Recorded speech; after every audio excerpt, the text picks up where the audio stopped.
everyone, a blessed day. I am Eloisa Grace C. Invention, your discussant for today, and I'm going to talk about on Chapter 11, Lesson 1, the famous Filipino painters. For this discussion objectives, at the end of discussion, the student able to know some Filipino painters. Next, view a short background of their lives and works, and then appreciate their paintings.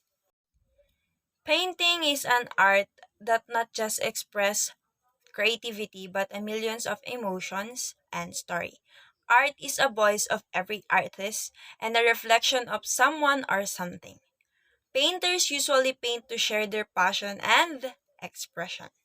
Philippine art reflects a wide range of influences, from the country's colonial past to contemporary culture. Here, the culture trip profiles 10 legendary Filipino masters you should know, but I'm going to discuss only the 5 painters. The first painter that we should know is Mr. Fernando Amorsolo. Fernando Amorsolo labeled the country's first national artist in 1972 by then President Marcos. Fernando Amorsolo is often known as the Grand Old of the Philippine art. The Spanish-trained realist developed a backlighting technique where his colorful depiction of local people reflect the regions of the Philippine sun. The figures and illuminated landscapes magically glow on the canvas. So, kilala po si Mr. Fernando Amorsolo sa atin na hindi lang napakagaling na pintor, kundi ang kanyang mga gawa ay napakakulay at napaka-meaningful. Ang kanyang gawa po ay makikita sa The Vargas Museum at University of the Philippines. Nandun po nakalagay yung mga notable works niya. So, here's the picture of his example work, The Fruit Gatherer, 1950. Makikita nyo naman po dito na isang babae na kung saan may hawak ng bilao ng prutas na napakaganda. At the same time, yung kulay na ginamit niya is talaga napaka-colorful. Makikita dito yung green, yung red, yung yellow. Talaga mga colorful color ang ginamit niya.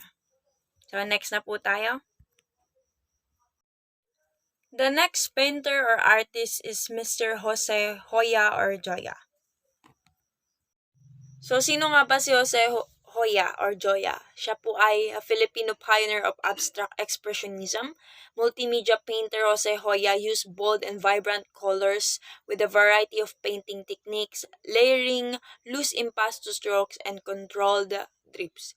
His harmonious colors are influenced by Philippine landscape and tropical wildlife. So, naka-impluensya po dito yung ating bansa na kung saan yung mga landscape at mga tropical. His mastery lies in gestural paintings where the paint is applied spontaneously on canvas, sometimes directly out of the tube or through the use of broad strokes with brushes. So, yun po si Mr. Hoya. So, his most notable painting from 1958 called Grenadian Arabesque is a large-scale yellow-hued mural that feature clusters of a sand and impasto. It can be viewed at the Ateneo Art Gallery in Manila. The next painter is a woman painter, which is Pasita Abad. Ma'am Pasita Abad, born on the northern island of Batanes, the internationally revered artist first obtained a degree in political science at the University of the Philippines.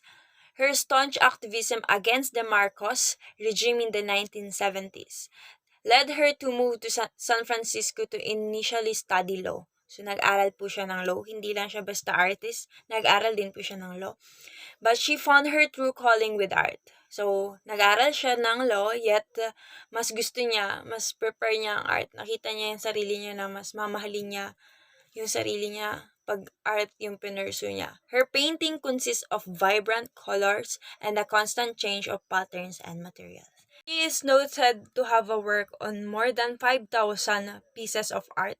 Her masterwork being Alcaf Bridge, in Singapore, a 55-meter bridge covered in over 2,000 circles It was completed a few months before she died at a lung cancer in 2004. So, bago siya namatay, nagkaroon siya ng magandang artwork, hindi lang dito sa Pilipinas, but in Singapore, na kung saan makikita niyo po dito sa taas, opo, yung circle na yan, mga circles na yan sa bridge ng Singapore, siya po ang may gawa niyan. Ayun po. Next painter, next artist. The fourth painter that I'm going to present to you is Mr. Ang Kyokok. So let's view his life or background. Born in the Chinese immigrants, Ang Kyokok is the pioneer of the Philippine modern figurative expressionism. Rewarded as the country's national artist in 2001, he was one of the most successful commercial figures on the local art scene from the 1960s until his death from cancer in 2005. Like Amor Solo, his paintings are popular at auction and have received exceptional high bids at the Sotheby's and Christie's. So, ito pong si Mr. Ang Kyokok, kahit hindi po siya Pilipino, ay marami siyang naiambag sa ating art dito sa Pilipinas. His notable works are represented in the Cultural Center of the Philippines, the National Historical Museum of Taipei, and the National Museum in the Singapore. So, hindi lang po siya sa Philippines na view, pati sa mga ibang bansa tulad ng Taipei and Singapore. So, here's the sample of the art or the painting of Mr. Ang Kyokok.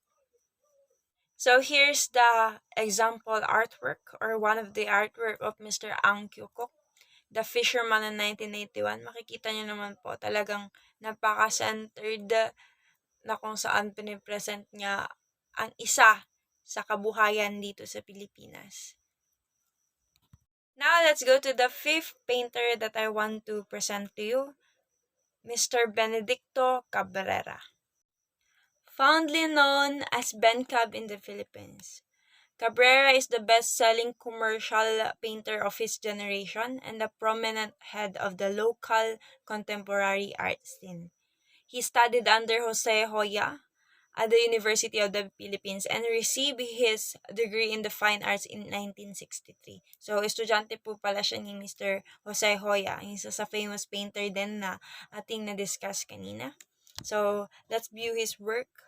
Mr. Ben Cab is currently residing in the Baguio, where he established his own 4-level Ben Cab Museum on Asin Road that features an eclectic selection of indigenous artifacts, personal works, and an overwhelming collection of paintings from contemporary Filipino artists. If you want to visit his museum at nagawi kayo ng Baguio, so pwede niyo po siyang bisitahin doon. Opo, yung kanyang mga artworks, or kung nandun man siya, you can get autograph if mahilig kayo sa paintings, mahilig kayo sa arts. Hindi ko na nga po pahabain ng napakahaba itong report na ito dahil may mga susunod pa po sa akin magre-report na kung saan maaaring ang mga nabanggit kong tao ay i-report din po nila at mas lalo nyo silang makikilala. For my reflection, paintings are one of the comfort art we will see or we will do. Everyone can make his own painting.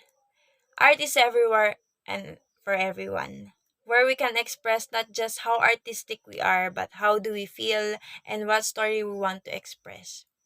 Continue to be an artistic in your ways, for we can contribute to our country and make known by the history by doing impact to our society. Always choose to do something good for our country.